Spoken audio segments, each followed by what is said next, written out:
Chapter 9: The Real Champion. Story to read. The Olympic Games are held once in every 4 years. Athletes come from all over the world to take part in the Games. They compete in many kinds of games, races, and other competitions. There are many interesting events associated with the Olympic Games.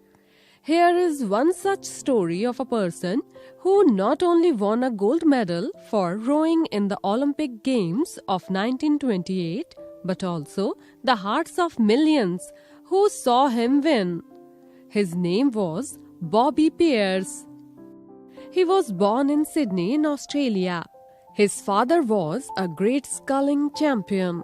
Sculling is a type of boat race in which the rower uses two smaller oars or sculls. When Bobby was only 5 years old, he could be seen rowing around Sydney Harbour in a small boat. At the age of 6, he won the first race, competing against 14 years old. By the time he was 20, Bobby was the sculling champion of Australia. The following year, he went to Amsterdam to compete in the Olympic Games. In the finals, he competed against Ken Myers of America. From the start of the race, Bobby was in the lead. He was very much ahead of Myers. After half the race was over, he was still leading. It seemed that Bobby would easily win the race. Then suddenly something happened. A duck and her ducklings were seen swimming across the waterway. They were swimming into the path of his boat, and the boat was going to run into them. The poor birds had no idea that they were in the middle of an Olympic race. Immediately, Bobby slowed down his boat. Myers was catching up very quickly. The people on the bank were cheering and shouting as if they were mad.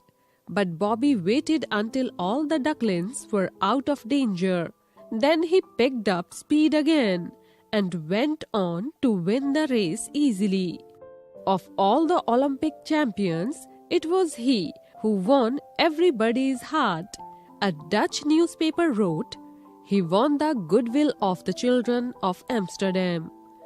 His friends in the Australian Olympic team were not surprised by the story of the ducks. "Bobby is that kind of a man," they said.